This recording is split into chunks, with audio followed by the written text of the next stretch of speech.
The scratch was too straight to belong to an old table. Olivia Hartman saw it while crouching beneath the edge of the royal dais with a fallen silver fork in her hand, her black waitress dress brushing the polished floor of Blackthorn Grand Hall. The fork had slipped from a nobleman's plate 3 seconds earlier. He had not apologized. Men with wolf crests on their cuffs rarely apologized to waitresses. They dropped things, snapped fingers, held out empty glasses without looking, and expected the world beneath their tables to repair itself quietly. Olivia had bent because bending was what waitresses did. That was how she saw the mark. A thin pale line cut across the underside of Alpha King Everett Stone's table, just beneath the carved lip where the black tablecloth fell in heavy folds. The wood above was ancient oak, darkened by oil, candle smoke, and a century of royal banquets.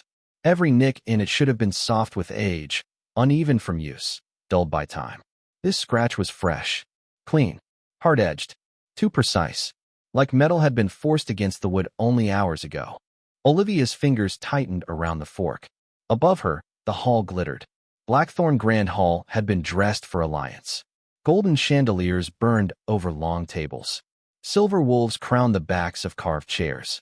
Crystal glasses caught the candlelight and broke it into pieces across white linen. Nobles in dark silk and formal coats spoke in low, expensive voices while servants moved around them like shadows that could carry wine. No one looked under the royal table. That was the point. Power always trusted what sat above the cloth. Olivia knew better. Her father had spent 30 years repairing the things powerful people leaned on without noticing. Table legs, chair joints, warped cabinets, loose hinges, cracked beams hidden beneath velvet and polish. He used to bring her to his workshop before sunrise, when sawdust floated in the light, and every piece of wood had a secret. Damage tells the truth, Liv. People dress the surface. They forget the underside. Olivia swallowed. Her father had been gone for 3 years now, and Blackthorn Hall had not spoken his name since the day Beta Grant Keller dismissed him for refusing private work after midnight. Security modifications, Grant had called them. Her father had come home that night with dust in his hair, anger in his hands, and one sentence he never explained. A table can become a weapon if the wrong man wants someone seated. Olivia had thought grief made people say strange things. Now she stared at the fresh scratch beneath the Alpha King's table and felt the old sentence wake like a match struck in a dark room. Girl. The nobleman above her tapped his knife against his plate. Are you planning to live down there? Laughter moved along the table. Olivia rose at once, the fork in her hand, her face lowered, her cheeks burning. No, sir. Then replace it. Yes, sir. She set the fork beside his plate and reached for the edge of the black tablecloth as if straightening what had been disturbed. Her fingers slipped beneath the fabric. Only for a second. That was enough. Something cold touched her knuckle. Not wood. Metal. Thin. Hidden. Her breath stopped. She moved her hand away before anyone saw, then stepped back with her empty tray held against her waist. Across the hall, servants carried wine toward the lower tables. Musicians tuned strings beneath the balcony. Council elders gathered near the dais, waiting for the Alpha King to enter and begin the Northern Alliance ceremony. The royal table stood ready at the center of everything. Polished above, altered below. Olivia looked toward the head seat. Everett Stone's chair waited behind the table, tall-backed and black, carved with wolves along the arms.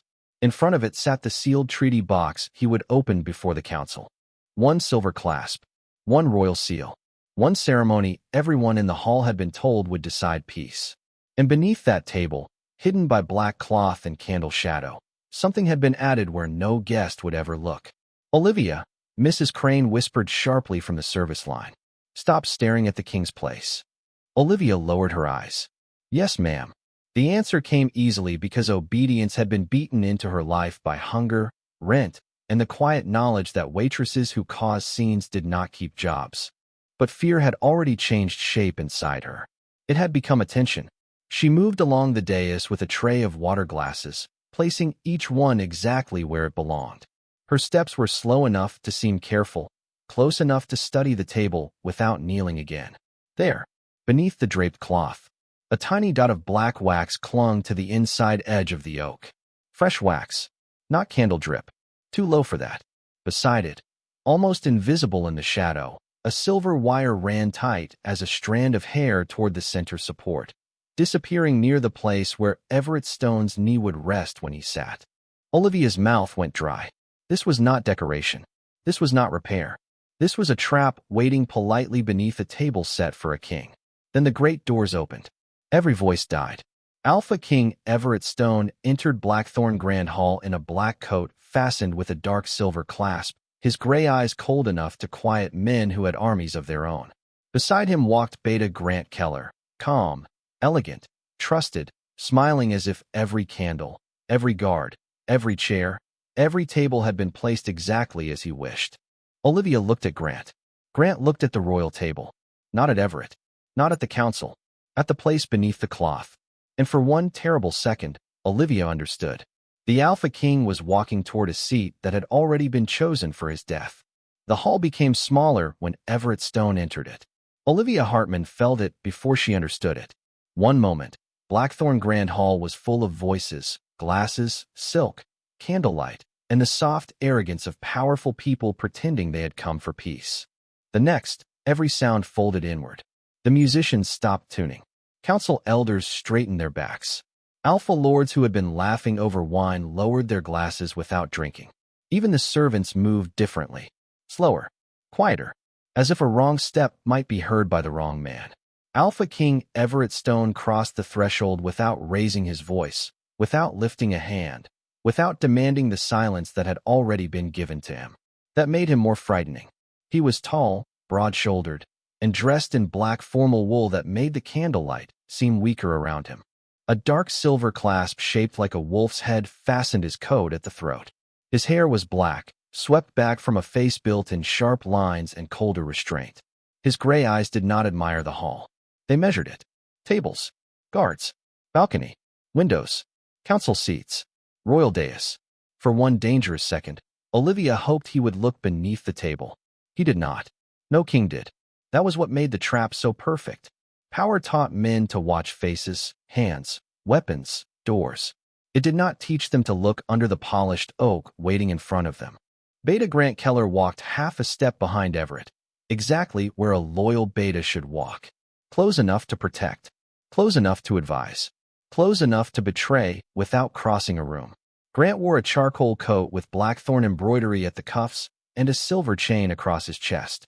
He smiled at the council as if the entire night rested comfortably in his control.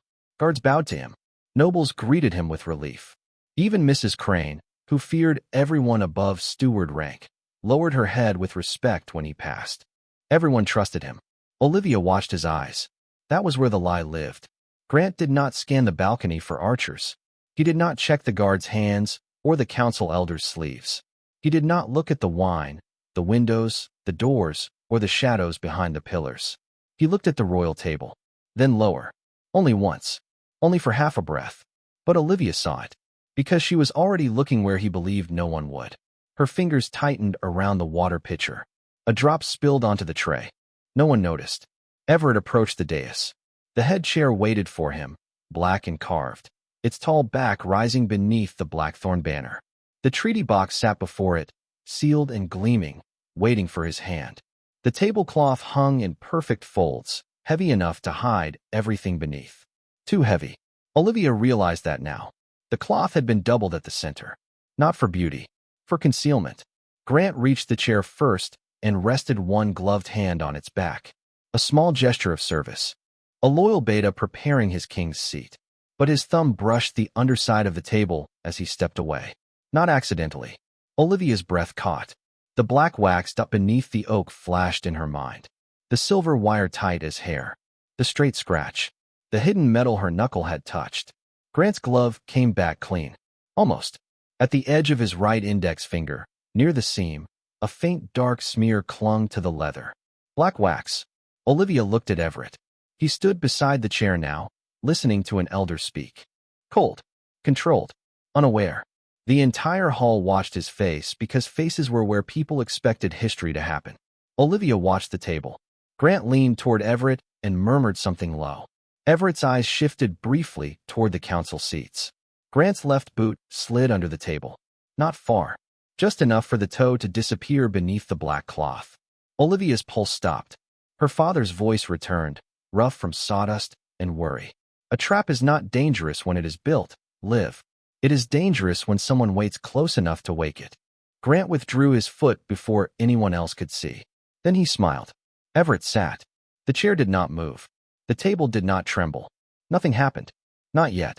That almost made it worse. A trap that waited was more patient than a blade. Olivia stepped forward with the water pitcher because Mrs. Crane had snapped her fingers from the service line. Her legs carried her toward the dais, while every part of her wanted to run the other way. She filled glasses along the council row, one by one, lowering her eyes whenever a noble glanced at her. Invisible, useful, silent. But when she reached Everett's place, his hand moved toward the treaty box. Grant's gaze dropped again. Under the table, Olivia saw it. And this time, Grant saw her seeing it. His smile did not change. That was what made her skin go cold. He knew she had noticed something. He did not yet know how much. Olivia poured water into the Alpha King's glass with a hand that did not shake until the pitcher left the rim. Everett's gray eyes flicked to her. Only briefly. Only because of the tremor. Then Grant's voice cut in, smooth as polished wood. Careful, Miss Hartman. Olivia froze.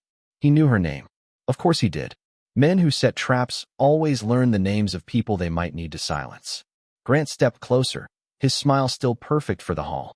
We would not want an accident at the king's table tonight. The tablecloth was too heavy. That was the second truth Olivia Hartman learned about the royal table. The first had been the scratch. The second was the weight.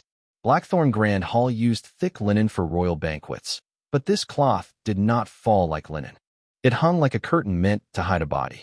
The folds were doubled at the center, darker near the Alpha King's knees, and pinned too neatly along the carved edge of the table, so no draft, no servant's passing hip, no careless hand could lift it by accident. Nothing about it was accidental. Olivia stood near the dais with the empty water pitcher in her hand, pretending to wait for instruction while her eyes studied the cloth through lowered lashes. Above the table, everything looked perfect. The treaty box gleamed beneath candlelight. Crystal glasses stood in clean rows. Silver knives reflected the faces of council elders. Alpha King Everett Stone sat at the head with one hand resting beside the royal seal, his expression cold enough to make powerful men choose their words carefully. Below the table, something waited. Olivia could feel it in the way Grant Keller stood too close. The beta had taken his place at Everett's right, half behind him, loyal in posture, dangerous in stillness. Every few breaths, his gaze dropped to the lower edge of the tablecloth. Not long enough to be noticed by nobles. Long enough for Olivia to know he was counting time. Or waiting for a signal. Mrs. Crane appeared at Olivia's elbow. Stop hovering. Olivia startled. Yes, ma'am.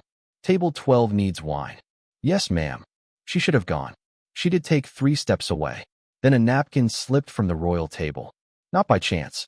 Olivia dropped it herself. A small white square falling silently from her tray, landing beside Everett Stone's chair. Her heart struck once, hard. No one important looked down. Of course they did not. Olivia bent to retrieve it. This time, she did not look at the scratch first. She looked deeper. Beneath the table, in the shadow between Everett's chair and the central support, a thin silver wire stretched tight across the underside of the oak. It ran from the left inner leg to a small metal latch hidden behind a smear of black wax. The wax was fresh, dull, and uneven where someone had pressed it in with a gloved thumb. Grant's thumb. Olivia's mouth went dry. The wire was not decorative. It was tensioned. Her father had shown her something like it once in the workshop after fixing a child's music box. Pull one hidden thread, and the dancer rises. Press one hidden catch, and the spring opens. Beautiful things and deadly things often begin with the same trick, Liv. The difference is what someone hides inside. This was not a music box. Near Everett's right knee, a narrow trigger bar had been fitted along the inner table frame, painted dark to blend with the old wood. It sat exactly where a man might rest his leg during a long council speech, or where another man's boot could press it from the side. Olivia looked at Grant's shoes. Polished black. Still. Too still. Then she smelled it. Oil. Not food oil from the kitchen. Machine oil. Sharp, metallic, hidden beneath roasted meat and candle smoke. The same smell that had clung to her father's hands after he repaired old hinges and clockwork drawers. The trap was mechanical. The silver wire led inward. The trigger was under the table.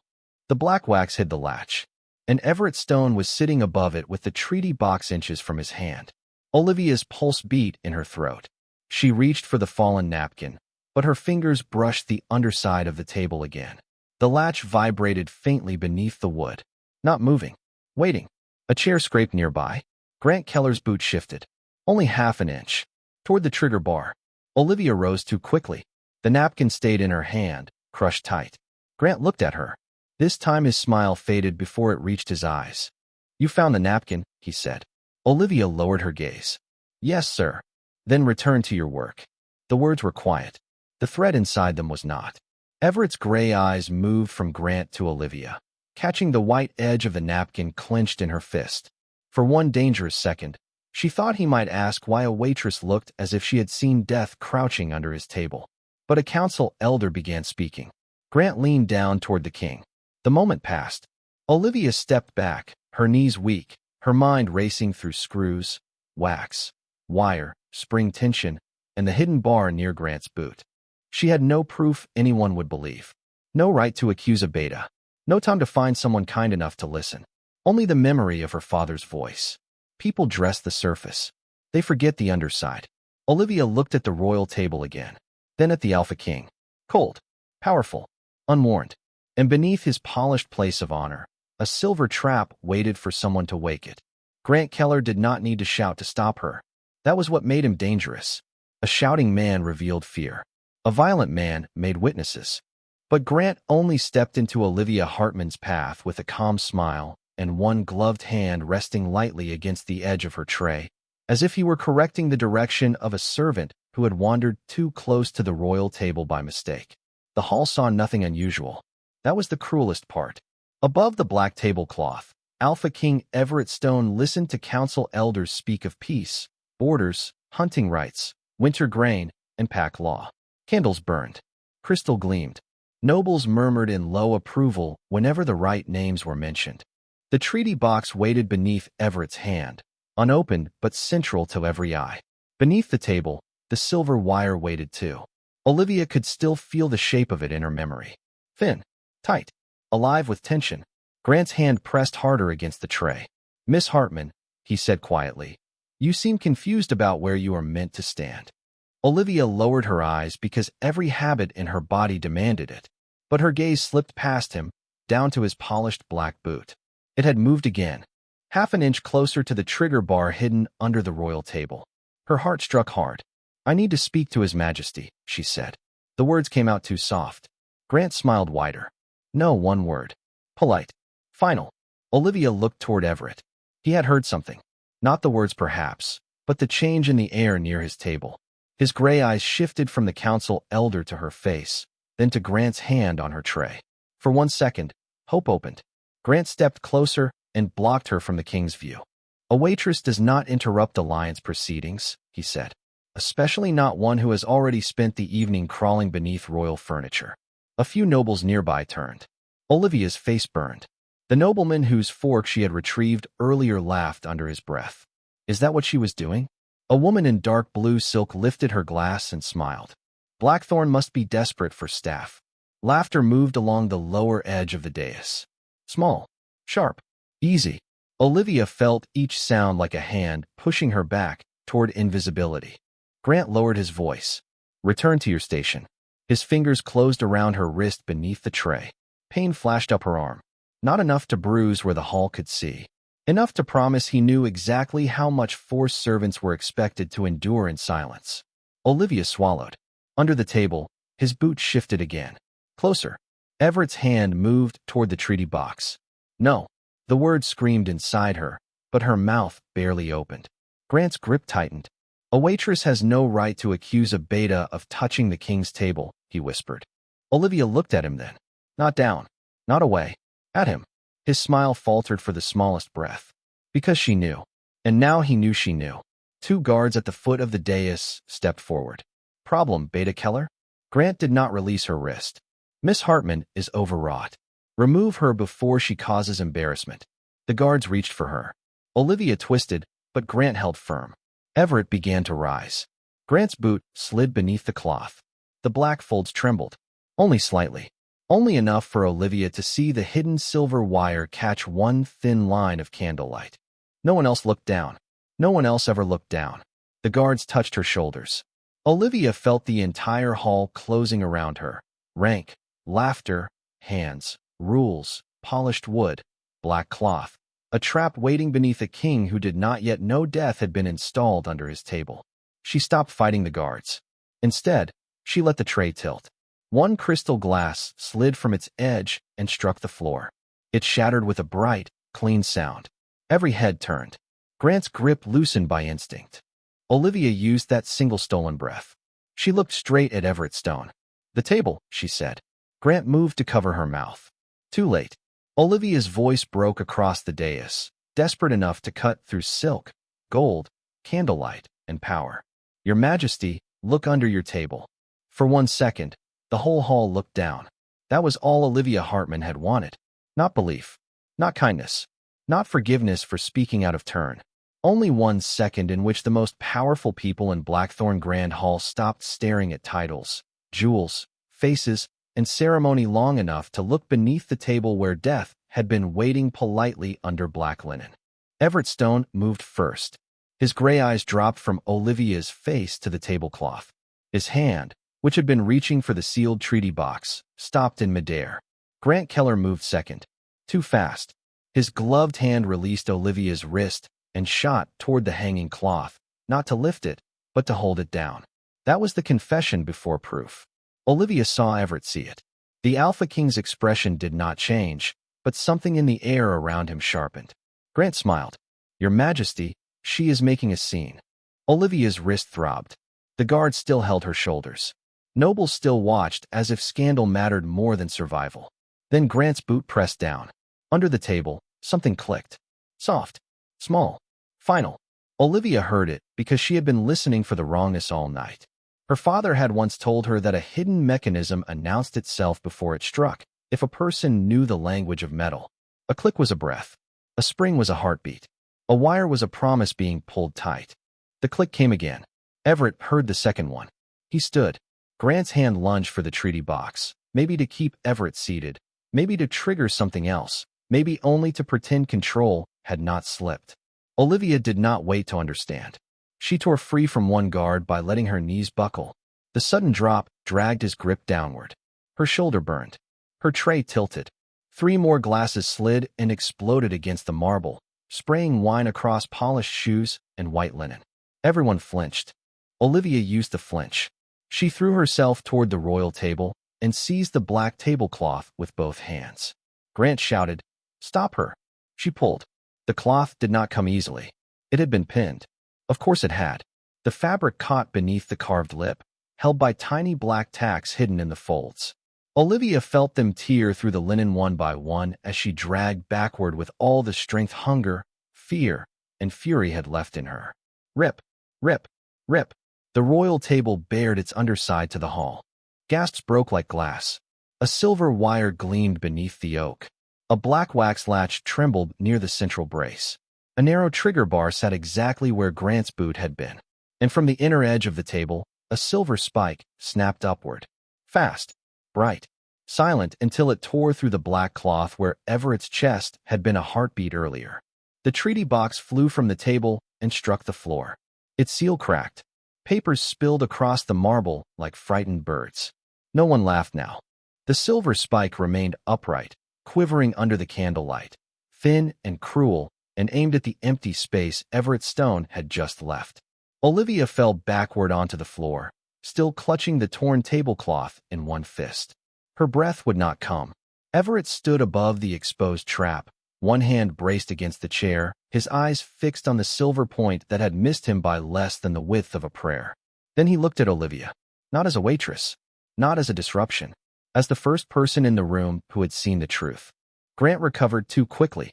"Assassin!" he shouted, pointing at her. She touched the table. She activated it. The guards tightened around Olivia.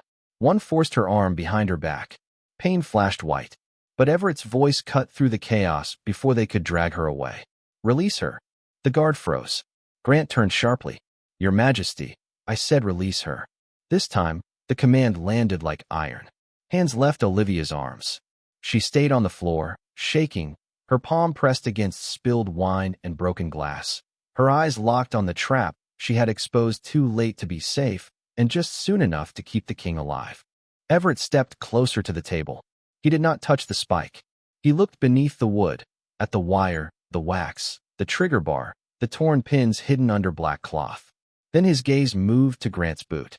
A smear of black wax marked the polished leather near the heel. Grant saw him notice.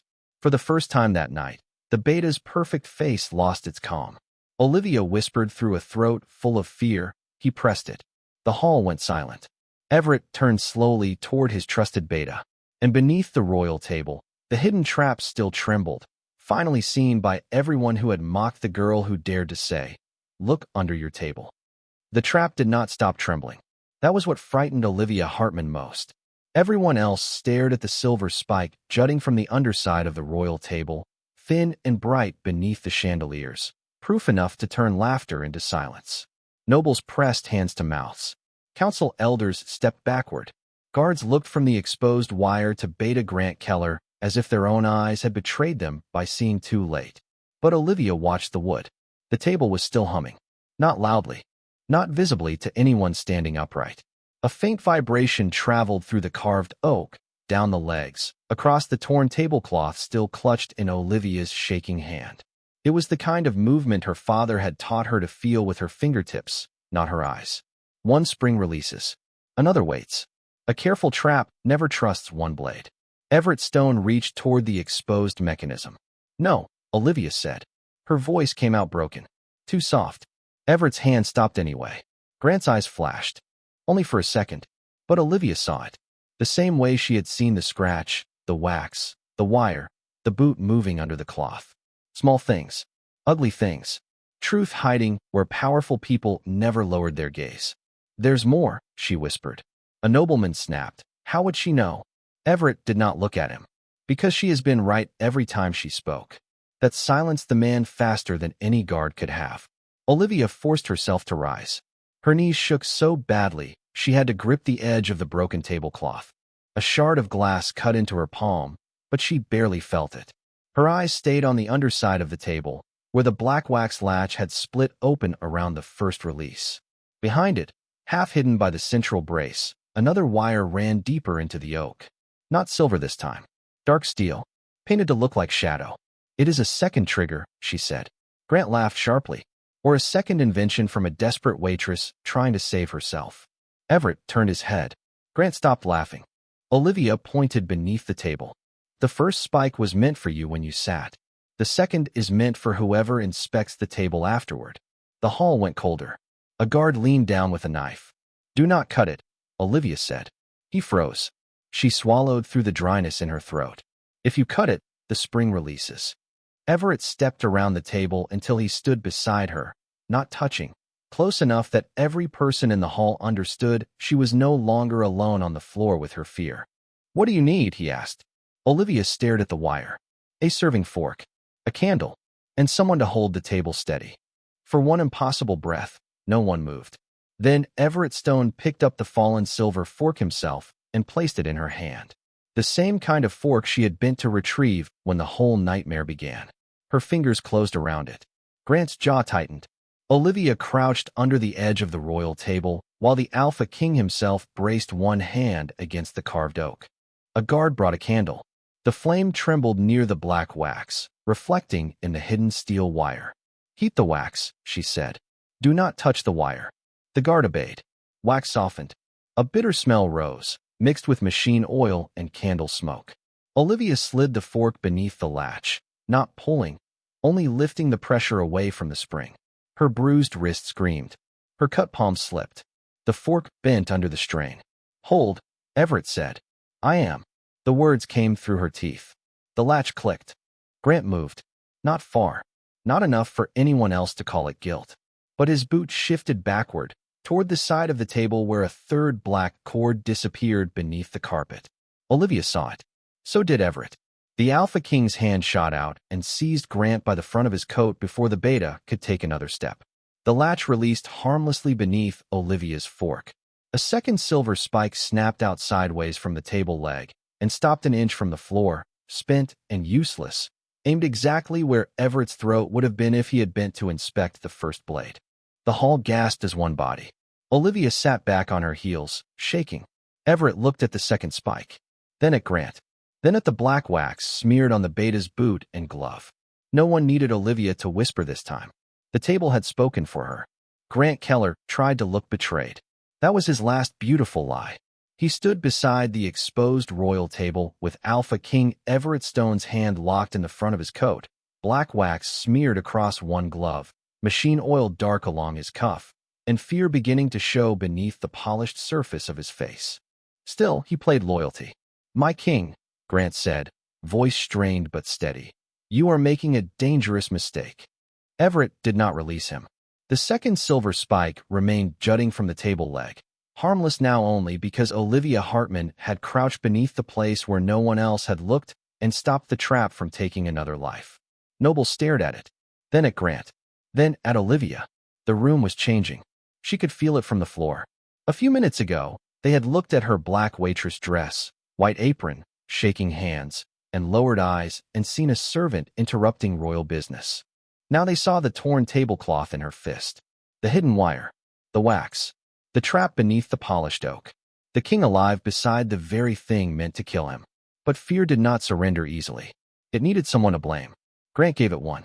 "She knows the mechanism too well," he said, turning his eyes toward the council. "She dropped the fork. She touched the cloth. She pulled the trigger. And now she pretends to disarm what she placed." A murmur moved through the hall. Small, uncertain, enough to hurt. Olivia lowered her eyes before she could stop herself. Old habit, old survival. Then Everett's voice cut through it. "She warned me before the first trigger." Grant's mouth tightened. A clever assassin would warn just loudly enough to appear innocent. "She stopped the second trigger while you moved toward the third." Silence. That landed harder. Grant's gaze flickered toward the carpet. Too late. Everett saw it. Olivia saw it too. The black cord beneath the table disappeared under the edge of the carpet near Grant's boot, then ran toward the dais step where the treaty box had fallen. Not a third spike. Something else. A final release hidden farther from the table, meant for the moment after chaos, after accusation, after everyone's attention moved to the obvious blade. Olivia stood too quickly. Her knees nearly failed. "There is another line," she said. Grant snapped. Enough from her. Everett's grip tightened. "She speaks." 2 words. The hall obeyed them. Olivia pointed to the carpet. "It runs under the dais, toward the treaty box." Every head turned. The cracked treaty box lay on its side, papers scattered around it. One silver clasp had broken when it fell. The other remained shut, black wax pressed around its hinge. Olivia's breath caught. Not treaty wax. Seal wax was red. This wax was black. The same as the table. Her father's voice came again, rough and certain. "A good craftsman repeats nothing by accident. A bad one repeats what he thinks no one will recognize." "The box," she whispered. "Do not touch the box."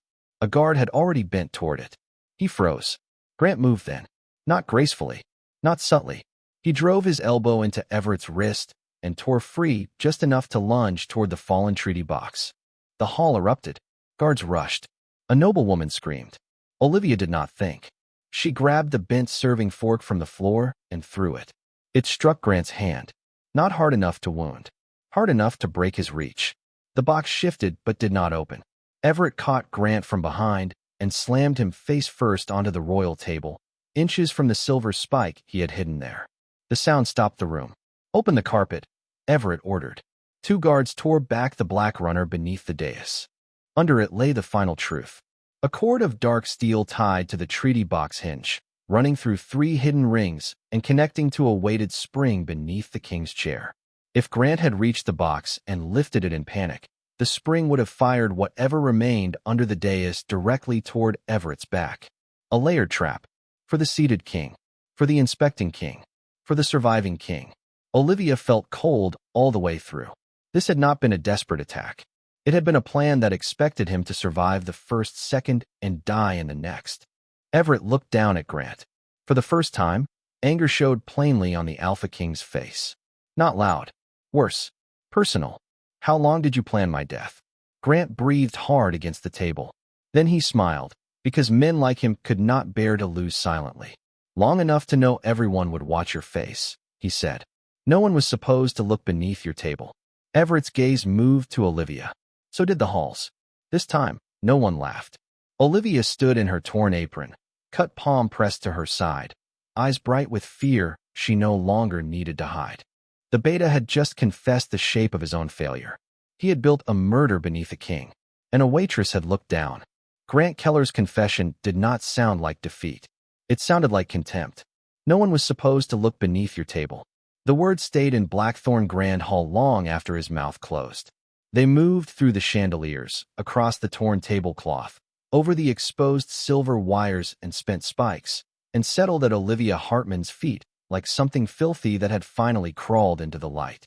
No one was supposed to look. That was the whole plan. Not because the trap was invisible. Because the people allowed near the underside of royal tables were invisible. Waitresses, polishers, carpenters, men like her father, who tightened screws before dawn so kings could lean their elbows on polished oak and never wonder who kept the surface from collapsing. Everett Stone released Grant only long enough for two guards to seize the beta's arms and force him to his knees beside the exposed mechanism. The silver spikes still quivered faintly from the table leg. The second wire lay slack. The dark cord under the carpet had been cut and pinned beneath a guard's boot. The king looked at Olivia. How did you know? The question was quiet. It struck harder than the noble's laughter had, because no one had ever asked her that as if the answer mattered. Olivia swallowed. Her throat felt scraped raw. My father repaired this hall. Grant gave a sharp laugh. Your father was dismissed for incompetence. Olivia turned toward him. For 3 years, that word had followed her through kitchens, service corridors, cold rooms, and lowered eyes. Incompetent, careless, disgraced. A poor carpenter who should have been grateful for royal work and silent when asked to do it wrong. Tonight, with black wax under the king's table and silver wires laid bare before every witness in the hall, the lie sounded smaller than it used to. My father refused your private modifications, she said. Grant's jaw tightened. Only slightly. Enough. Everett saw it. Olivia stepped closer to the royal table and pointed to the underside of the carved lip. This oak is old. My father never used black wax on old oak. He used beeswax and pine resin because black wax stains grain permanently. She touched one of the torn tacks with the edge of the bent serving fork. These pins are new. Too thin. They were meant to hold cloth, not wood. Then she pointed to the central brace. The table was opened from below and resealed in a hurry. Whoever did it did not know my father's rule. A council elder frowned. What rule? Olivia crouched, ignoring the pain in her bruised wrist, and ran her fingers along the inner support until she found it. A tiny mark carved into the oak. Almost hidden. An H inside a small square. Her breath caught. He marked every safe repair, she whispered. So another craftsman would know where the original structure remained. The hall leaned toward the table. Even Everett. Olivia pointed to the trap mechanism beside it. The wires are placed around his repair, not through it. My father did not build this. Someone used his work because they knew it was strong enough to hide murder under. Grant's face lost color.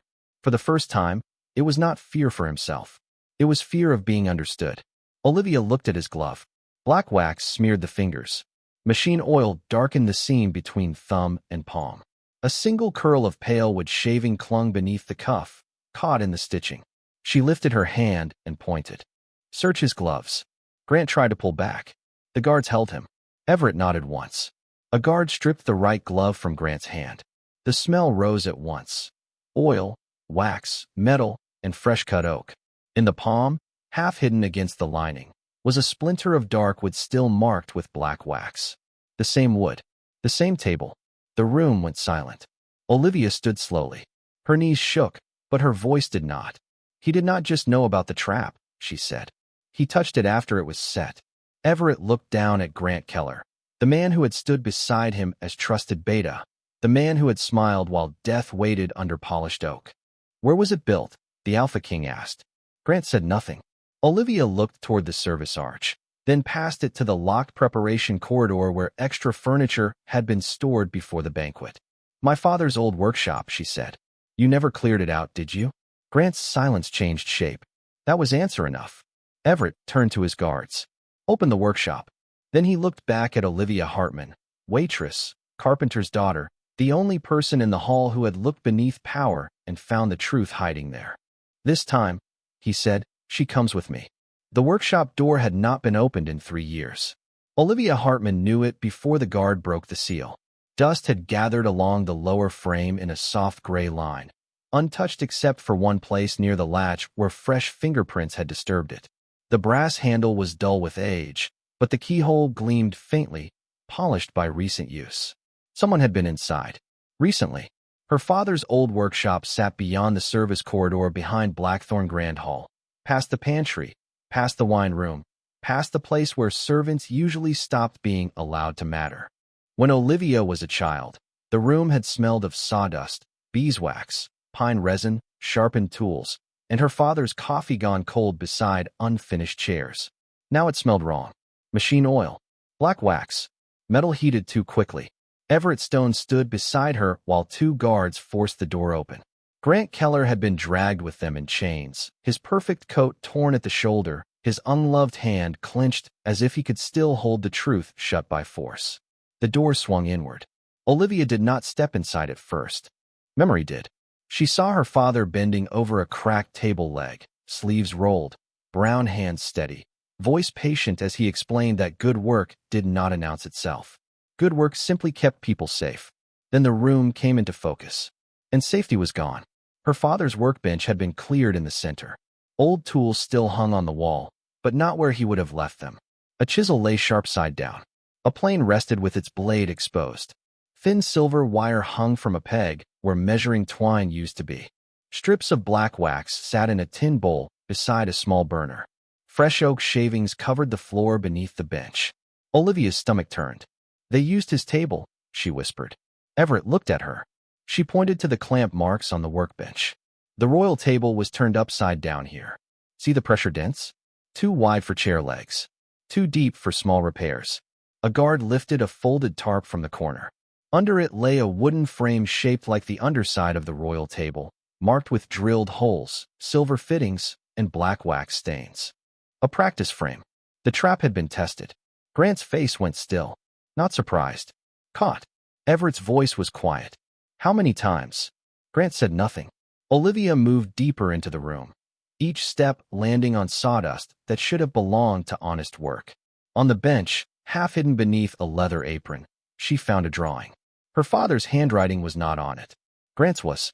Release 1, seated target. Release 2, inspection response. Release 3, treaty box recovery. Olivia read the words once. Then again, the room blurred at the edges. Everett took the paper from her trembling hand and looked at it. His jaw tightened until the muscle flickered. This was not one trap, he said. No, Olivia whispered. It was a sequence. A sequence meant to keep killing until it found me. Grant gave a short, bitter breath. A king should be harder to kill. Everett turned toward him. The guards holding Grant stiffened. Olivia expected anger.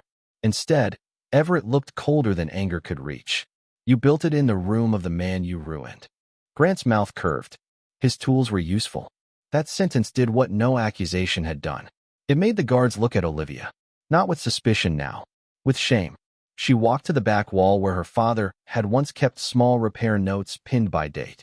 Most had been torn down, but one square of yellowed paper remained tucked behind a shelf bracket, hidden where only someone who had dusted that wall as a child would remember a loose board. Olivia pulled it free. Her father's handwriting. If Grant asks again, refuse. No table, no chair, no door should ever be built to trap the man trusting it. Her hand covered her mouth. For 3 years, Blackthorn had called Thomas Hartman careless. But here, in the room where Grant had turned craftsmanship into murder, her father had left the truth in pencil. Everett read the note. Then he folded it carefully, as if it were a royal document, instead of an old scrap from a carpenter no one had wanted to remember. This comes to the hall, he said. Grant lunged then, not at Everett. At the note. The guards caught him before he reached Olivia, but the movement was enough. The last mask fell. The loyal beta was gone. Only the man who had hated a dead carpenter enough to steal his room and feared his daughter enough to silence her remained.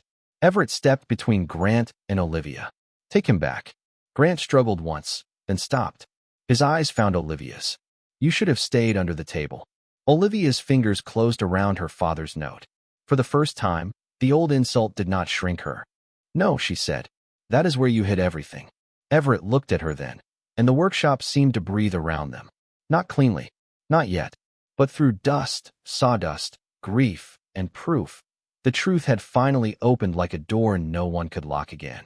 The hall was still waiting for someone powerful to explain what everyone had seen. That was what made Olivia Hartman angry. Not loudly. Not beautifully. Anger did not rise in her like fire. It settled low, steady and cold, as she walked back into Blackthorn Grand Hall with her father's note in one hand and Grant Keller's trap, drawing in the other. The royal table still stood exposed at the dais, stripped of its black cloth, silver spikes jutting from its carved belly like the bones of a lie. The treaty box lay open on the marble. Papers had been gathered but not reordered. Wine stained the floor. Broken glass glittered beneath the candles. No one laughed when Olivia entered. They had learned that much. But they still stared at her apron first. Grant saw it too. Even in chains, even with black wax under his nails and his practice frame carried behind him by guards, he knew how to use a room that wanted servants to stay small. "There," he said, lifting his chin toward the paper in Olivia's hand. "The daughter brings her father's hidden note." How convenient. A murmur moved through the council. Olivia's fingers tightened around the note. Everett Stone turned slowly toward Grant. The beta smiled with the last scraps of his old elegance. Thomas Hartman built the original table. His daughter knew where to look. She knew the underside. She knew the sequence. "Tell me, my king, are we certain this is not a family revenge dressed as loyalty?" The words were poison without silver. They struck where rank had already made wounds. Olivia felt the hall lean toward the easier story. A disgraced carpenter. His poor daughter. A waitress beneath the royal table. It was ugly enough to be believable to people who preferred ugly truths about the powerless over clean evidence against the powerful. Everett stepped forward. But Olivia spoke first. "My father left a warning because you kept asking him to build something he would not build." Grant's mouth tightened. She lifted the note, her voice shaking but clear. "No table, no chair, no door should ever be built to trap the man trusting it." Those are his words. Mrs. Crane, standing near the service arch with one hand pressed to her throat, began to cry silently. Olivia looked at the practice drawing next. "These are yours." Grant said nothing, so she showed the hall. "Release 1. Release 2. Release 3. Each marked in his narrow, elegant handwriting. Each matched to the wires beneath the royal table. The council elders finally looked from the drawing to the trap, and something in their faces changed. Not belief yet. Recognition. Then Olivia saw the 4th mark. She had missed it in the workshop because her hands had been shaking around her father's note. A small notation at the lower corner of the drawing, almost hidden beneath a smear of black wax. "Witness release." Her blood went cold. Everett noticed instantly. "What?" Olivia stared at the words. "Witness release. Not for the king. Not for the inspector. For the person who exposed the trap." Her eyes moved to the dais. To the place where she had fallen backward after pulling the cloth. To the scatter of broken glass around the base of the royal table. To the carpet strip beneath her feet. A black cord lay there, thinner than thread, disappearing toward the service side of the dais. Toward where she stood. Grant's smile returned. "Only a little. Enough." "Move," Olivia whispered. Everett's expression sharpened. "Move," she shouted. This time, no one questioned the waitress. Everett seized her by the waist and pulled her back just as the cord snapped tight beneath the carpet. A narrow silver dart shot from the side of the dais, cutting through the air where Olivia's ribs had been one heartbeat earlier, and buried itself in the wooden service screen behind her. The hall screamed. Everett held her against him for one stunned breath, one arm locked around her, his body between hers and the table, as if the Alpha King himself had become the shield no one had offered her. The silver dart trembled in the screen. Small, cruel, meant for her. Not because she was royal, because she had looked. Grant's face lost all color. Everett released Olivia slowly, only enough to turn toward him. "You built a trap for the witness." Grant said nothing. There was nothing left to say. The hall understood at last. A man might frame a servant. A man might accuse a dead carpenter. But only the guilty prepared a blade for the girl who might prove him wrong.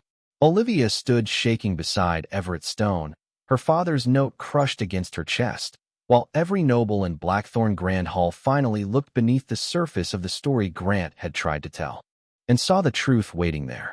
No one called Olivia Hartman dramatic after the dart hit the screen. That was the first thing she noticed. Not the pain in her wrist, not the cut burning across her palm, not even the way Alpha King Everett Stone stood between her and the royal table, as if the entire hall had become an enemy he was willing to challenge. She noticed the silence.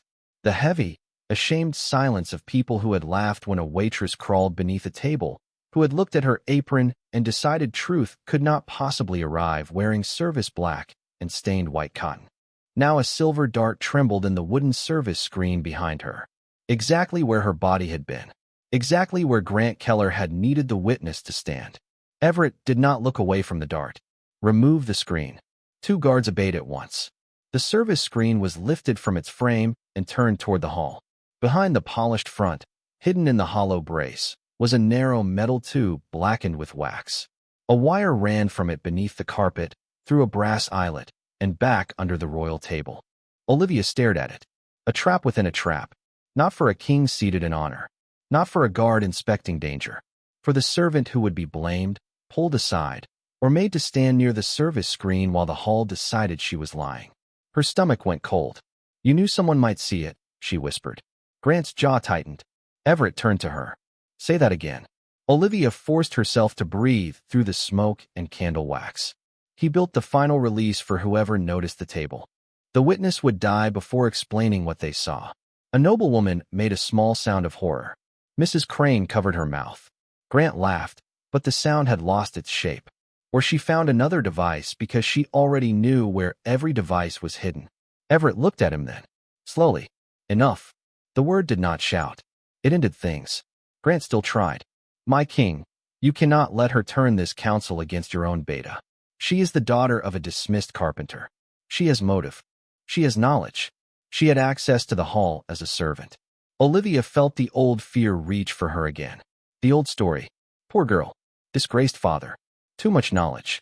Too little rank. Then Everett stepped closer to Grant and picked up the silver dart with a folded cloth. He held it beside the black wax drawing from the workshop. Release 1, he said. For me seated. He pointed to the first silver spike. Release 2. For me inspecting. He pointed to the second. Release 3. For me recovering the treaty box. His eyes moved to the dart. And witness release. For her. The hall had no room left for Grant's lie. Everett's voice dropped. You did not prepare 4 chances to kill yourself, Beta Keller. Grant went still. Olivia felt the words land. Felt the room understand them. Felt the accusation turn at last toward the man who had deserved it from the beginning. A guard captain stepped forward with a bundle taken from the workshop. Your Majesty. Inside the bundle were black wax sticks, silver wire, drilled oak braces, and a pair of gloves marked with machine oil. One glove had Grant's initials stitched inside the cuff. G.K. Small letters. Quiet letters. The kind of proof a careful man forgot, because he believed only careful men mattered. Everett held the glove up. Grant's face changed. Not fear now. Hatred. His eyes found Olivia. This hall would have peace if you had stayed where you belonged. Olivia's throat tightened. For a second, she was under the table again, silver fork in hand, staring at a scratch no one else had seen. Then she lifted her chin. I was where I belonged, she said. Under the table you turned into a weapon. The words left her shaking. They still left. Everett looked at her with something colder than admiration and warmer than command. Respect. Then he faced the hall. Every table will be cleared. Every mechanism removed. Every witness protected. No one touches Olivia Hartman without my order. A guard moved toward Grant. Grant lunged. Not far. Not successfully. Only enough for Everett to catch him by the throat and force him to his knees before the exposed royal table. The silver spikes gleamed above him. For the first time that night, Grant Keller looked up at the thing he had built from the place he had meant others to die. Below the surface, where he had hidden murder, where Olivia had found truth. The table was taken apart in front of everyone. That was Everett Stone's order. Not moved to a private room. Not hidden behind guards. Not examined quietly by men who could soften the truth before it reached the people who had laughed at Olivia Hartman for seeing it first. The royal table remained on the dais, stripped bare beneath the chandeliers, while 4 guards removed its carved panels one by one. Every screw came out under witness. Every wire was lifted into candlelight. Every black wax seam was cut open before the council, the nobles, the servants, and the man in chains who had believed the underside of power would stay dark forever. Olivia stood beside the service screen with her bandaged palm pressed against her apron. A healer had tried to take her away. Everett had looked at her, not the healer. "Do you want to leave?" The question had nearly broken her. No one had asked her what she wanted all night. She had looked at the table, at the spikes, at Grant Keller on his knees, at her father's note resting in Everett's hand. "No," she said. "I want to see it opened." So she stayed. Piece by piece, the trap lost its secrets. The first wire ran to the seat trigger beneath Everett's chair. The second to the inspection release hidden in the table leg. The third to the treaty box hinge. The fourth to the witness dart in the service screen. A fifth cord appeared beneath the central brace, tied to a small glass vial wrapped in felt and fixed under the tabletop, where no one would see unless the oak was fully removed. The guard holding it froze. "Your Majesty." Everett stepped forward. "What is it?" Olivia smelled it before the vial was opened. Sharp, bitter, metallic. Her father had once used harmless acid to darken wood for restoration. This was not harmless. This was stronger, hidden for release if the table burned or broke, meant to spill across the dais and erase wax, oil, fingerprints, and tool marks. "Cleaner," Olivia whispered. Grant's eyes snapped to her. Everett heard the word. "To destroy evidence." She nodded. If the table caught fire after the attack, everyone would think the mechanism was lost in the damage. The hall went silent again. A council elder looked sick. He planned the proof to disappear. Grant lifted his head. "I planned for war." Everett turned slowly. Grant's face twisted with the first honest emotion he had shown all night. "You sat at that table willing to sign weakness into law. Border packs watching. Rivals waiting. A king who negotiates looks like prey. And a beta who murders his king looks like strength?" Everett asked. Grant's mouth hardened. "It looks like necessity." Olivia felt the word move through the hall. Necessity. The favorite word of men who wanted cruelty to sound noble. Everett stepped closer to him. "You tried to kill me in front of the Alliance." "Yes." A gasp rose. Grant kept going, almost relieved now that the lie had cracked too far to hold. "I tried to kill you before you gave power away. Before you let council elders bind your hands. Before you let servants and carpenters and girls with trays believe they could question men built to rule." Olivia went very still. There it was. Not politics. Not peace. Not even ambition alone. Contempt. Everett looked at Olivia then. The whole hall did. She did not lower her eyes. Grant saw that and smiled bitterly. Look at her. One night beside a king, and she forgets the floor. Everett's voice turned quiet. "She remembered it better than any of us." The words struck the room harder than anger. He held up Thomas Hartman's note. "Her father refused to build murder into my hall. You ruined him for it." Then he held up Grant's drawing. "His daughter found what you hid because you made the same mistake twice." Grant laughed once. "And what mistake was that?" Everett looked down at the exposed underside of the table, at wires, spikes, wax, cleaner, and stolen craftsmanship dragged into the light. "You believe the people beneath your notice were not watching." No one spoke after that. Not nobles. Not elders. Not servants. Even Grant had no answer left. Everett turned to the captain. "Prepare the hall for judgment." The captain bowed. The guards gathered every piece of the trap and laid them in a straight line across the dais. Spike, wire, wax, vial, glove, drawing, note. Olivia looked at them and understood that each small object had been meant to silence someone. The king, the witness, her father, herself. Then Everett stepped beside her, not in front of her this time. Beside her. "When judgment is given," he said, low enough that only she could hear, "your father's name will be spoken first." Olivia closed her eyes for one breath. The hall smelled of wax, smoke, oil, and old wood split open. For the first time in 3 years, it also smelled like truth. Judgment began with a dead carpenter's name. Not with Grant Keller. Not with the Alpha King. Not with the Alliance Council that had nearly signed peace over a table built to kill the man seated behind it. Everett Stone stood in the center of Blackthorn Grand Hall with the royal table dismantled behind him and every hidden piece of the assassination laid bare across the dais. silver spikes, dark wires, black wax, machine oil, the glass vial meant to erase evidence. Grant's gloves, Grant's drawing, Thomas Hartman's warning note. Small things, quiet things, the kind of things the powerful had trusted servants to clean around without understanding. The kind of things Olivia Hartman had seen because her whole life had been spent beneath the level of their gaze.